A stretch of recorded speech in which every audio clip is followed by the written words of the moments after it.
कुठलाही विकास कामात आमदार, पालकमंत्री, नेता, चिवडा, लसूण सगळ्यांचा कट असतो आणि तो कट त्या कॉन्ट्रॅक्टरला द्यायचाच असतो, त्याशिवाय काम होत नाही. पण अलीकडे चारण्याची कोंबडी आणि बाराण्याचा मसाला हेच तत्व वापरलं जात आहे. हापापाचा माल गपापा करण्यासाठी हे नवीन काय काय शोधून काढतात. 11 कोटीत बनणार होतं ते विटा एसटी स्थानक, आता 25 कोटींचं बनतंय. पुढच्या काही दिवसात किती वाढतील माहित नाही, पण त्याच परिवहन विभागाला, मंत्र्यांना, सामान्य कर्मचाऱ्यांचा 8-10 कोटींचा एरियस देण्याची सुबुद्धी सुचत नाही. कारण त्यात त्यांना कट कोण देणार आहे, त्यात कट कुठून मिळणार आहे, नाही का? एसटीला चाटून पुसून लुबाडणाऱ्या आधीच कमी नव्हते, त्यात काही बाहेरच्या ठकसेनांची भर पडली. यांना सामान्य जनतेनंच नागडं करून रस्त्यावर फिरवायला हवंय.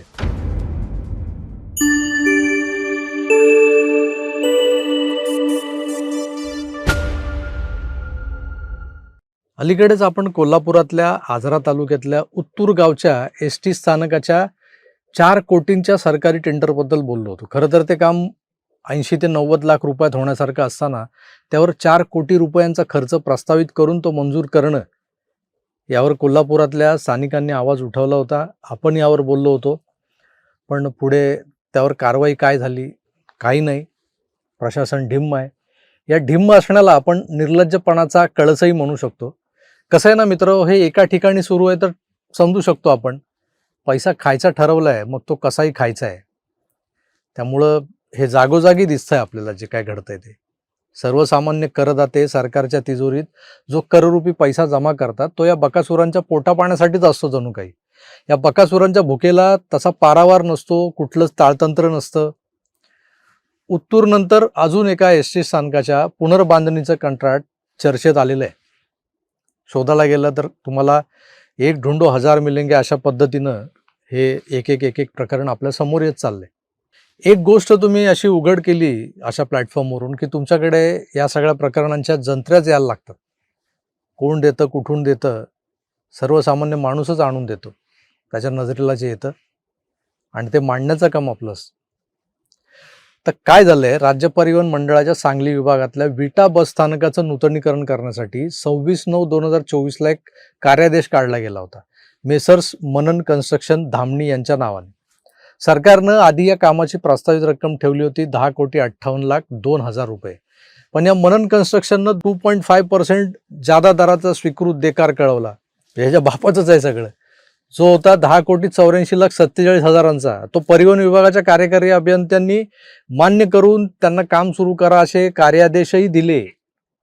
हे 2.5% कशाचे वाढले, का वाढले, स्पर्धात्मक दर काय होता, आणखीन कुणाची कंत्राट, कुणाचे टेंडर्स आले होते, ते यांच्यापेक्षा कमी होते का, हे 2.5% जास्त का दिले जात आहेत, कुणी विचारलं नाही, कुणी सांगितलं नाही.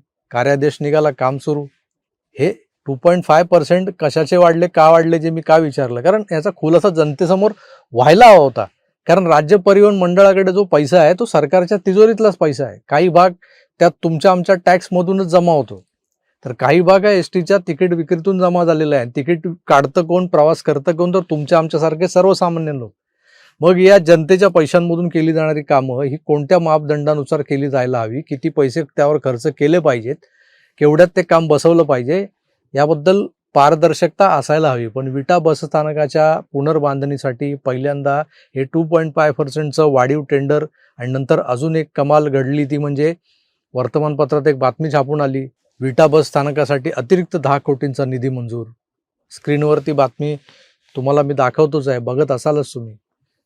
आधीचा जवळपास 10.84 म्हणजे 10,84,00,000 म्हणजे 11 कोटींचा निधी पकडा, तो मंजूर झालेला होता. असं असताना अतिरिक्त 10 कोटी शासनानं मंजूर केले. का केले, तर स्थानिक आमदारांनी पाठपुरावा केला. चायला हे काय कारण आहे का? आमदारांनी पाठपुरावा केला. जनतेचा पैसा असा मन मानेल तिकडे उधळण्याचा अधिकार सरकारला तरी कोणी दिलाय? संविधानात असं काही अनिर्बंध पैसा उधळण्यास मोकळीक देणारं एखादं कलम वगैरे आहे की काय? असल्यास मलाही सांगा, माझा अभ्यास कच्चा आहे तसा. इतिहास, भूगोल, नागरिकशास्त्र बोंबललेलं आहे. तर विटा बसस्थानकाच्या दुसऱ्या मजल्याच्या उभारणीसाठी म्हणे हे अतिरिक्त 10 कोटी मंजूर झालेले आहेत. म्हणजे विट्याचं हे एसटी स्थानक, हा डेपो केवढ्याला पडला महाराष्ट्राला, तर जवळपास 21 कोटींना. एका बाजूला एसटी कामगार आपल्या थकीत देण्यांसाठी सरकारकडे, परिवहन मंत्र्यांकडे आशेने पाहतोय, पण सरकारला आपल्या कर्मचाऱ्यांना त्यांच्या पगारातली वाढीव 2-4% थकीत देणी, एरियर्स वगैरे हे द्यायला पैसा नाही आहे त्यांच्याकडे. पगार द्यायला अनुदानाची वाट बघायला लागते. राज्य सरकारच्या कर्मचाऱ्यांना आता DA आहे 60%, तर ST कर्मचाऱ्यांना आहे 53%. हा जो 60% डिफरन्स आहे तो जर द्यायचा ठरवला तर त्याचा एरियर जो आहे तो सरकारला आज 85,000 कर्मचाऱ्यांना द्यावा लागलं. दरमहा 11 ते 12 कोटी खर्च होणार आहेत. पण ते द्यायला किंवा ते देण्याची इच्छा, ती दानत सरकारची नाही. पण ग्रामीण भागात जिथं जिथं सहजासहजी लोकांच्या नजरेत येणार नाही अशी गावं हेरून 22-25 करोडची बसस्थानकं, डेपो मात्र बांधायची. टेंडर काढल्यापासून दर वर्षाला त्याचं प्राइस एस्केलेशन करत जायचं. 24ला पहिल्यांदा टेंडर निघालं, आज 26 उजाडलंय. 2 वर्षात त्याची किंमत किती वाढली माहिती आहे तुम्हाला? विट्यातल्या डेपोला आधी खर्च येणार होता 10,84,00,000, पण बघता बघता 15 कोटी रुपये खर्चही झाले त्याचे, पण तो काय बांधून तयार झाला नाही. मग आमदारांनी विशेष प्रयत्न केले आणि आणखीन 10 कोटी सरकारकडून आणले. म्हणजे एक एक डेपो बांधायला तुम्ही 25 ते 30 कोटी रुपये खर्च करू शकता. पण आपली जान जोखीमीत टाकून, ही सगळी जोखीम पत्करून आपल्या सोबत 70-72 प्रवाशांच्या जीविताची जबाबदारी पेलत 18 ते 20 तास ड्युट्या करणारा माझा गरीब ST कर्मचारी हा मात्र आपल्या मागण्यांसाठी आंदोलनच करत बसलाय. आताही DAतला एरियर्स, पगारवाढीतला एरियर्स, अशा अनेक प्रलंबित आर्थिक मागण्यांसाठी कामगार सतत आंदोलन करत आहे.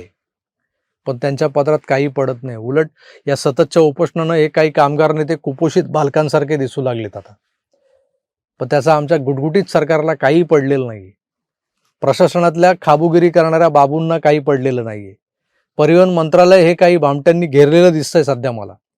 ST महामंडळाच्या काही भूखंडावर पुनर्विकास करून रेसिडेन्शियल प्रोजेक्ट कसे करता येतील यासाठी लांडगे मंत्र्यांच्या भोवती गिरट्या घालतायत. ही जी लबाड लांडग्यांची जमात आहे ना, ती चोर चिलटांची पिलावळ आहे खरं तर. याची टोपी त्याला लाव, त्याची टोपी याला लाव, असं करत यांची जिंदगानी चाललेली आहे. बाता मोठ्या आणि उघड्या गोट्या अशी यांची ठकसेनांची गँग आहे सध्या या मोकळ्या भूखंडांच्या मागे लागलेली आहे. ज्याची एक साधं चाळीतलं घर बांधून देण्याची अवकात नाहीये, तो स्वतःला मोठा बिल्डर म्हणतो. तो लोकांना ठकवून त्यांच्याच पैशांवर महागड्या गाड्यांचा भपका दाखवत बडी बडी बातेवर वडापाव खाते कंपनीचा हा मालक. हा या स्कीम मागे ST, राज्य परिवहन हे असंही भ्रष्टाचाराचं कुरण आहे. त्यातलंच एक उदाहरण पुरेसं आहे तुम्हाला सांगायला. सध्या भाडे तत्वावर घेतलेल्या त्या शिवाई बसेस आहेत, या रूटवर चालतात तेव्हा त्यांच्याकडून STला 30 रुपये पर किलोमीटर एवढं उत्पन्न येतं. पण ST त्या बदल्यात तब्बल 78 रुपये पर किलोमीटरचा खर्च सहन करते. आता याला काय म्हणायचं? 48 रुपयांचा यात तोटा होतोय. आणि हा तोटा, हा घाटा कोणाच्या भल्यासाठी सहन केला जातो? आज शिवाई असोत, शिवनेरी असोत किंवा लालपरी आपली साधी बस गाडी, या सगळ्यांचा एकत्रित चलनवलनाचा जो काही जमा खर्च मांडला ना आपण, तर STला 55 रुपये पर किलोमीटर असं उत्पन्न मिळतं. मग या काही खास लोकांकडून भाड्यानं घेतलेल्या शिवाई बसेस चालवून त्या खास लोकांची तुंबडी कशाला भरतंय आपलं सरकार? हे 48 रुपयाचं नुकसान कुणासाठी सहन करतंय? बंद करा हे पांढरे हत्ती, नका पोसू. कुठलाही विकास कामात आमदार, पालकमंत्री, नेता, चिवडा, लसूण सगळ्यांचा कट असतो आणि तो कट त्या कॉन्ट्रॅक्टरला द्यायचाच असतो, त्याशिवाय काम होत नाही. पण अलीकडे चारण्याची कोंबडी आणि बारण्याचा मसाला हेच तत्व वापरलं जात आहे. हापापाचा माल गपापा करण्यासाठी हे नवीन नवीन काय काय शोधून काढतात. 11 कोटीत बनणार होतं ते विटा ST स्थानक, आता 25 कोटींचं बनतंय. पुढच्या काही दिवसात किती वाढतील माहीत नाही. पण त्याच परिवहन विभागाला, मंत्र्यांना सामान्य कर्मचाऱ्यांचा 8-10 कोटींचा एरियर्स देण्याची सुबुद्धी सुचत नाही. कारण त्यात त्यांना कट कोण देणार आहे? त्यात कट कुठून मिळणार आहे? नाही का?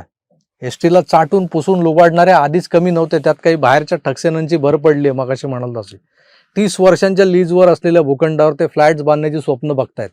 यांना सामान्य जनतेनंच नागडं करून रस्त्यावर फिरवायला हवंय.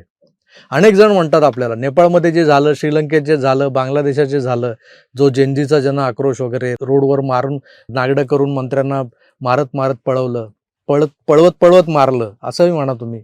ते तिकडे जे झालं ते इकडे भारतात होणार नाही. आमची जनता जी आहे ती सुज्ञ आहे, सुशिक्षित आहे. पण जर का या सुज्ञ जनतेला असा सतत चुना लावला जाणार असेल तर या चोर मंडळींना रस्त्यावर पळवून मारलं जातंय हे चित्र दिसायला वेळ लागणार नाही.